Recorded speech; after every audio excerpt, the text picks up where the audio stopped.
আসসালামু আলাইকুম। নামাজ জান্নাতের চাবি কিনা এ বিষয়ে কিছু আলিমের মত শুনব। চলুন প্রথমে শুনি একজন আলিমের মুখ থেকে এ বিষয়ে। এই নামাজ হলো এত গুরুত্বপূর্ণ ইবাদত, নামাজ ছাড়া কোনো বান্দা জান্নাতে যাওয়ার কল্পনাও করতে পারবে না। কারণ হাদিসের মধ্যে এসেছে জান্নাতে যাওয়ার জন্য চাবি কাঠি হলো 5 ওয়াক্ত নামাজ। কথা কোন ঠিক কিনা? তো এখন শুনবো আরেকজনের মুখ থেকে, উনি কি বলছেন দেখি। আসসালাতু মিফতাহুল জান্নাহ, নামাজ জান্নাতের চাবি। আসসালাতু মেরাজুল মুমিনিন, নামাজ মওলার সাথে দিদারের মাধ্যম। তাহলে এই নামাজ যেমন তেমন না কিছু।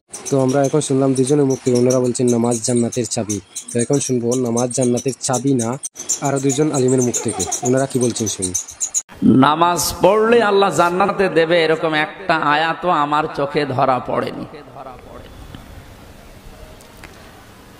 আমরা এখানে যারা আছি আলেমরা, আপনি একটা আয়াতও বলতে পারবেন কিনা আমি জানি না। নামাজ পড়লে আল্লাহ জান্নাত দেবে আমি পাইনি। এমনকি নামাজ পড়লে জান্নাত পাওয়া যাবে 100 ভাগ, এটা হাদিসেও আছে। মিফতাহুল জান্নাতি সলা, যেটা এই হাদিসের সনদ মতন আমি খুঁজে পাইনি, এ সনদ মতন ঠিক নেই।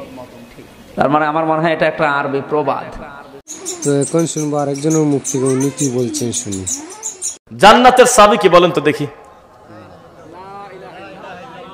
মাশাআল্লাহ, জান্নাতের চাবি যদি বলেন যে জান্নাত, তো জান্নাত হলো বিশেষ ফরজের এক ফরজ, আল্লাহর হকে দামি ফরজ, কিন্তু বাকি অন্য ফরজও তো আছে।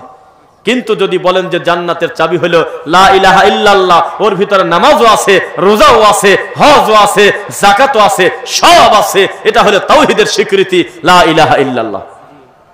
বোঝা কি যাচ্ছে নাকি?